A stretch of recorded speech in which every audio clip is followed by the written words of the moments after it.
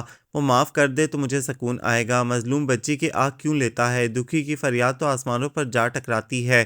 میرے پتر، میں تو تیرے لیے لوگوں سے دعائیں کرواتی ہوں، بددعاؤں سے ڈرتی ہوں کہ کہیں کچھ ہو نہ جائے۔ ان کی آواز بھرا گئی۔ ماں آپ بھی، میں اس سے معافی مانگ لوں گا، بلکہ ابھی مانگ لیتا ہوں۔ پتر، معافی مانگنے سے کوئی بندہ نیچا نہیں ہوتا، بلکہ دوسرے کو معتبر بنا دیتا ہے یہ عمل۔ دل سے کدورت اور نفرت دھلتی ہے۔ جی ماں جی، وہ سر جھکائے ہوئے بولا۔ اچھا اٹھ، اب چل میرے پاس بیٹھ۔ انہوں نے پیار سے اس کا ہاتھ تھام کر اسے قریب بٹھا لیا تو اس نے ماں کے کندھے سے سر ٹکا کر طویل سکھ بھری سانس لی۔ ماں جی ہر روز رات کو گاؤں کی عورتوں کے ساتھ عشاء کی نماز اور تراویح پڑھا کرتی تھیں۔ حویلی کا حال کمرہ بھرا ہوتا تھا۔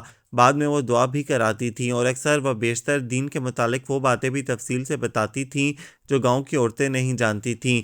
بیجی، فضل الدین نہ خود روزہ رکھتا ہے اور نہ میرے روزے کا لحاظ کرتا ہے، گالیاں دیتا ہے روزے میں مجھے، اس کے لیے دونوں ویلے تازہ روٹی بنانی پڑتی ہے۔ اور بیجی وہ کہتا ہے میں تیرے روزے سے خوش نہیں ہوں، تو میری پرواہ نہیں کرتی ہے۔ کوئی عورت ان سے مسئلہ بیان کر رہی تھی۔ صبر کر سکینہ، تیرے لیے تو دگنا ثواب ہے، شوہر کی خدمت بھی تو اللہ نے فرض کی ہے۔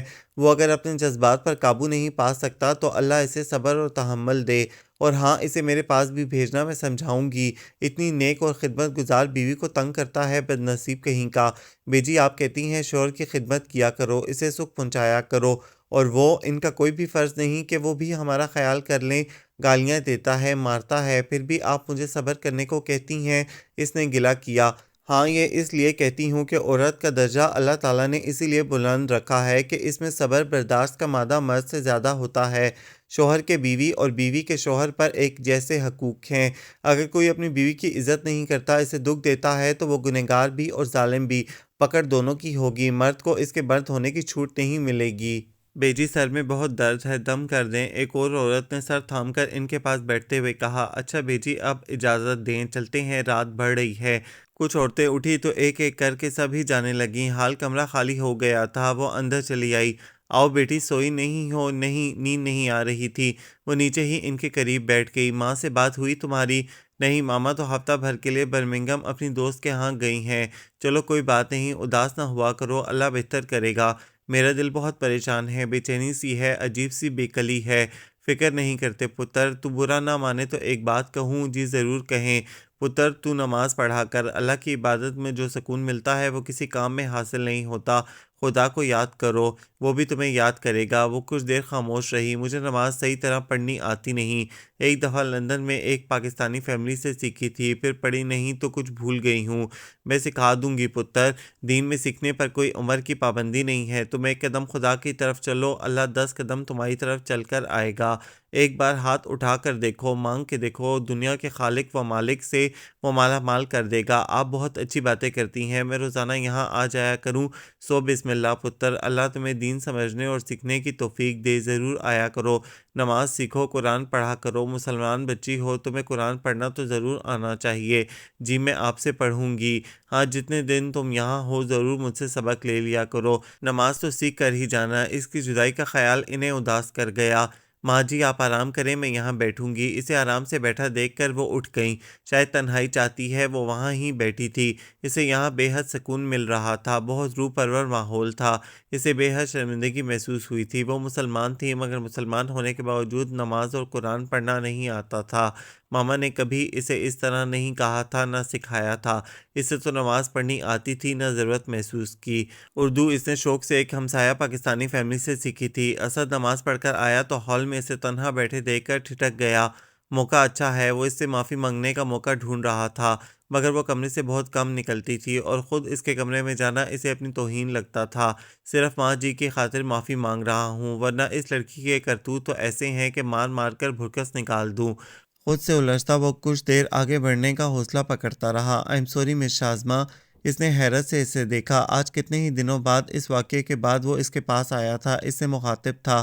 Sorry for what? میں آپ کو زبردستی آپ کی مرضی کے خلاف یہاں لے آیا تھا، میری وجہ سے آپ کو بہت تکلیف ہوئی، معافی چاہتا ہوں۔